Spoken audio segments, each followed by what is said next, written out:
যখন মক্কা বিজয় হয়ে গেল, যাওয়ার পর মহিলারা দলে দলে দলে ইসলাম গ্রহণ করলেন। ইসলাম গ্রহণ করার পরে আল্লাহর নবী সাল্লাল্লাহু আলাইহি ওয়াসাল্লাম এই আয়াতের পর মানুষদেরকে বায়াত করাইলেন। আল্লাহ পাক রব্বুল আলামিন বলেন, ইয়া আইয়ুহান নাবিয়্যু, হে বন্ধু, আপনি তাদেরকে ওয়াদাবদ্ধ করবেন, বায়াত গ্রহণ করাবেন 6টি কথার উপর। কয়টি কথা জোরে বলুন? কয়টি কথা? 6টি কথার উপর আপনি বায়াত গ্রহণ করাবেন।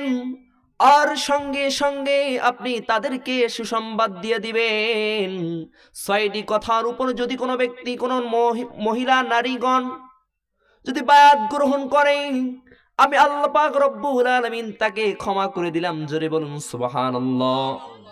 1 নাম্বার, আল্লাহ পাক রব্বুল আলামিন বলেন, আলা আল্লা ইউশরিক বিল্লাহি শাইআ, তাদেরকে আপনি বায়াত করান, তাদেরকে আপনি বায়াত গ্রহণ করে 1 নাম্বার জানিয়ে দেন তারা যেন আল্লাহ তাআলার সাথে কাউকে শরীক করে না। কথা বলেন, মহিলারা শরীক করবে না, আমরা করব? কথা বলেন। আল্লাহ পাক রব্বুল আলামিনের সাথে কাউকে শরীক করা যাবে না। আল্লাহ পাক রব্বুল আলামিন একক, তার দ্বিতীয় কেউ কোনো সমকক্ষ। কথা বলেন। সমস্ত ক্ষমতার মালিক কে? চিল্লা বলেন না, সমস্ত ক্ষমতার মালিক কে? আজকে আমরা বায়াত হয়েছি, সমস্ত ক্ষমতার মালিক, গণতন্ত্রের মূল উৎস হচ্ছে, সমস্ত ক্ষমতার মালিক হলো জনগণ। জোরে বলুন নাউজুবিল্লাহ। সমস্ত ক্ষমতার মালিক হলো একমাত্র আল্লাহ। মুহতারাম হাজরিন, আজকে আমরা গণতন্ত্রের মূল উৎস হচ্ছে, সমস্ত ক্ষমতার মালিক হলো জনগণ, কারণ জনগণের ভোটের মাধ্যমে একটা সরকার গঠন হয়। জোরে বলুন নাউজুবিল্লাহ।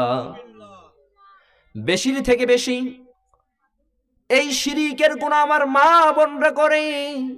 যদি একটু বেশির থেকে বেশি বৃষ্টি পড়ে, আজকে আমার ধানটা ভিজাই দিল, আমার ফসলটা ভিজাই দিল, আল্লাহ আর কোনো সময় পেল না, একটা খারাপ একটা আমরা বাক্য উচ্চারণ করি, গালি দেই। কথা বলেন ঠিক কিনা? আজকে একটু বেশি রোদ উঠছে, আজকে একটু বৃষ্টি হচ্ছে, আজকে রোদ ওঠে নাই, গালি দিচ্ছি। শুধু তাই নয়, সন্তান দেনেওয়ালা মালিক কে বলেন তো ভাই? সন্তান দেনেওয়ালা মালিক হলেন আমার আল্লাহ। কিন্তু মা বোনরা মাজারে গিয়ে পানি আনে, মাজারে গিয়ে মানত মানে, মাজারে গিয়ে মাটি নিয়ে আসে, মাজারে গিয়ে গাছের পাতা ছেড়ে নিয়ে আসে। আছে কিনা বলেন? কথা বলেন। আমরা জানি সন্তান দেওয়ার মালিক হলো একমাত্র আল্লাহ। কোন বাবা কোন মাজারের গাছ, কোন মাজারের মাটি, কোন মাজারের পানি সন্তান দিতে পারবে না। কথা বলেন। আল্লাহর সাথে কাউকে শরীক করা যাবে? আমরা মা বোনরা, বিশেষ করে বেশির থেকে বেশি মা বোনরাই শিরিকগুলো করে থাকে। এক বোন মনে করেন ফরিদপুরে মাজার থেকে পানি এনে খেয়ে তার বাচ্চা হয়েছে, বা অসুস্থ থেকে সুস্থতা লাভ করেছে, আরোগ্য লাভ করেছে। পাশের বাড়ির ভাবিকে বলে, সকিনা ভাবি শুনেছো, ফরিদপুরে যাওয়ার পরে ফরিদপুর থেকে আমার পানি খাওয়ার ফলশ্রুতিতে আমার একটা ছেলে হয়েছে। জোরে বলুন নাউজুবিল্লাহ। সন্তান দেওয়ার মালিক কে বলেন? সন্তান দেওয়ার মালিক হলো আল্লাহ। কোন বাবা, কোন পীর, কোন মাজার সন্তান দিতে পারবে? কোন পীর, কোন মাজার, কোন বাবা মানুষকে হেদায়েত দিতে পারবে? কোন পীর মানুষকে কি অসুস্থ থেকে সুস্থ করতে পারবে? সুস্থ করনেওয়ালা মালিক কে? চিল্লায় বলেন না। সুস্থ করনেওয়ালা মালিক হলো আমার আল্লাহ। আল্লাহ তাআলার সাথে কাউকে শরীক করা যাবে? আল্লাহ পাক রব্বুল আলামিন হাবিবে কিবরিয়া নবীকে বলতেছেন, ও হাবিব, আপনি ওয়ায়াত গ্রহণ করুন 6টি কথার উপর। 1 নাম্বার, তারা যেন শরীক, আল্লাহর সাথে আমার সাথে কাউকে যেন শরীক করে না। মুহতারাম হাজরিন, মহিলারাও শরীক করবে না, কোন পুরুষও শরীক করবে না, কোন যুবক যুবতী কারো শরীক করা যাবে? 2 নাম্বার, রব্বুল আলামিন বলতেছেন, ওয়ালা ইয়াসরিকনা, তারা চুরি করবে না, স্বামীর টাকা পয়সা, ধন সম্পত্তি। কথা বলেন ঠিক কিনা? অনেক মা বোনরা রয়েছেন, পর্দার আড়ালের মাদের উদ্দেশ্য করে বলতেছি, মারা যারা আজকে এই তাফসীর মাহফিলের মধ্যে এসেছেন, আল্লাহ পাক রব্বুল আলামিন আপনাকে ভালোবেসেছেন বিদায় আপনি আসতে পেরেছেন। কথা বলেন ঠিক কিনা? এই মাহফিলগুলোতে বেশি থেকে বেশি মা বোনরা আসে, কিন্তু মারা আজকে এই মাহফিলে আসলেন। পাশের গ্রামের ভাবির সাথে দেখা হয়ে গেল, মাহফিলের মধ্যে গল্প করে কাটাই দিলেন। না মা, এই কাজটা করবেন না।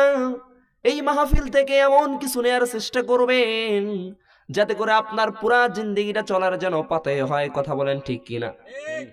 2 নম্বরে যে এই কাজটা করা যাবে না, ওয়ালা ইয়াসরিকনা, তারা চুরি করবে না। আল্লাহ পাক রব্বুল আলামিন হাবিবে কিবরিয়া নবীকে বলতেছেন, আল্লাহর নবী আপনি বয়াত গ্রহণ করুন, আপনি বয়াত করাবেন, বায়াত করাবেন 2 নম্বর কথার উপর, যেন যে স্বামীর টাকা পয়সা চুরি করে না। মা বোনরা যারা রয়েছেন, স্বামীর হুকুম ছাড়া 1টি টাকাও স্বামীর হুকুম ছাড়া খরচ করা যাবে না। আপনার সংসার ঠিকই আছে, কিন্তু হাদিসের মধ্যে আসছে যেই সংসারের মধ্যে মা বোনদের পিছুটান থাকবে, এই সংসারের মধ্যে কখনো বরকত হবে, কখনো বরকত হবে না। মা বোনরা যারা আসছেন, 1 কেজি 1 পেয়ালা 1 পাত্র ধান চাল টাকা পয়সা স্বামীর হুকুম ছাড়া নেওয়া যাবে না। এখন আপনারা বলতে পারেন, হুজুর আমাদেরই তো সংসার ঠিকই আছে, স্বামীর তো জিম্মাদারিতেই সংসার চলে, ঠিক না?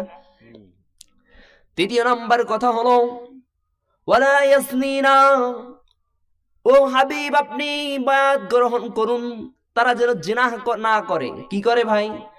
তারা জিনা যেন না করে, তারা যেন পর্দার খেলাফে কোনো কাজ না করে। হাবিবে কিবরিয়া নবীকে বলতেছেন, হাবিব আপনি তাদেরকে বায়াত গ্রহণ করুন, তারা যেন জিনা না করে। কি করে ভাই? তারা যেন বিপদ্দা না করে। আজকে সমাজের মধ্যে লক্ষ্য করলে দেখা যায়, পর্দার আজকে মুসলমান নারী হওয়া সত্ত্বেও কিন্তু আমরা 80% মুসলিম নারী পর্দা করতে চায় না। কথা বলেন ঠিক কিনা? আছে কি না? কথা বলেন। কয়েকদিন আগের কথা, আমাকে জুমাতে একজন বলল, হুজুর আপনার এলাকার মহিলারা পর্দা করতেই চায় না। আমাকে যে লজ্জা লেগেছে যে আমার সমাজের, আমার মুসল্লির স্ত্রীরা, মেয়েরা তারা পর্দা করে না, আমার তো বিশ্বাসই হচ্ছে না। এতবার যে পর্দার কথা বলা হয়েছে, মুহতারাম হাজরিন, আজকে স্বামীর জিম্মায় স্ত্রী হচ্ছে, স্বামীর জিম্মায় স্বামীর দায়িত্ব হচ্ছে স্ত্রীকে পর্দা করানো। কথা বলেন ঠিক কিনা? মেয়ের জিম্মায়, বাবার জিম্মায় তার পর্দা করার দায়িত্ব হচ্ছে মেয়েকে। আজকে আমরা যারা হজ করে আসতেছি, মুরব্বী হয়েছি, দাড়ি সাদা হয়ে গেছে, কিন্তু আমার ছেলে মেয়ে, আমার স্ত্রী কোথায় যাচ্ছে, কোথায় মার্কেট করতেছে, কোথায় শপিং এ যাচ্ছে, আমরা কিন্তু তাদের খেয়াল করতেছি না। ঠিক কিনা বলেন? ইয়াউমাল কিয়ামতের দিনে নাম উঠবে দায়ুসের খাতায়, আর আপনাকে সেই দিন লাথি দিয়ে আপনার মেয়ে, আপনার স্ত্রী জাহান্নামের মধ্যে আগে দিয়ে তারপরে আপনার স্ত্রী, আপনার মেয়ে যাবে। জোরে বলুন নাউযুবিল্লাহি মিন জালিক। মুহতারাম হাজিরিন, আশ্চর্যের বিষয় হলো কি জানেন? আশ্চর্যের বিষয় হলো এই কথার উপর যখন বায়াত আল্লাহর নবী গ্রহণ করতেছেন,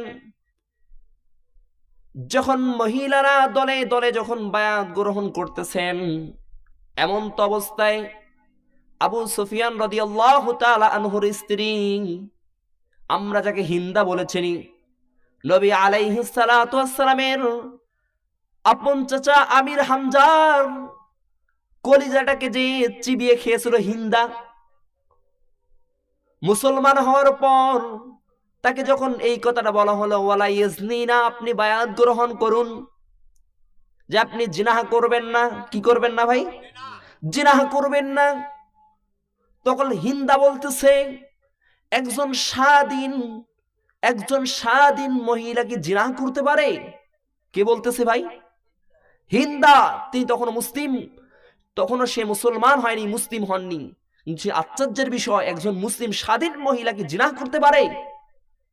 আজকে আমাদের বাবা মুসলমান, দাদা মুসলমান, পূর্বপুরুষ আমাদের মুসলমান, কিন্তু তারপরেও আজকে আমরা জিনার মধ্যে, সমাজের মধ্যে জিনা ব্যভিচারের মধ্যে সয়লাভ হয়ে গেছে, কথা বলেন ঠিক কিনা? মুহতারাম হাজরিন, নবী আলাইহিস সালাতু ওয়াসসালাম বলেন, জিনাল আইনিন নাযর, চোখ দিয়ে যদি বেগানা নারী পুরুষকে দেখো, ছেলে যদি কোনো মেয়েকে দেখে, মেয়ে যদি কোনো পর পুরুষকে দেখে, এটাও হবে তোমার জিনাহের গুনাহ। জোরে বলুন নাউযুবিল্লাহি মিন জালিক। আজকে এই গুনার মধ্যে সমাজ সয়লাভ হয়ে গেছে। চিন্তা করুন, একজন কাফেরের স্ত্রী হওয়ার পরেও সে মুসলিম হননি, সে আশ্চর্য হচ্ছে কি, স্বাধীন মহিলা কি জিনাহ করতে পারে? তার সতীত্ব কি বিলীন করে দিতে পারে? চতুর্থ নাম্বার হলো, হাবিব আপনি এই কথার উপর বায়াত গ্রহণ করুন, ওয়ালা ইয়াকতুলনা আওলাদাহুন্না, তারা সন্তান হত্যা করবে না। কি করবে না বলেন তো? সন্তান হত্যা বলতে এই আয়াতের তাফসীরে মুফাসসিরিন হযরত বলেছেন, সন্তান হত্যা বলতে আজকে আমরা কারেন্টের বিলের যেই কাগজগুলো আমাদের বাড়িতে দিয়ে যায়, এখানে লেখা দেখবেন, নিচ দিয়ে লেখা আছে 2টি সন্তানে যথেষ্ট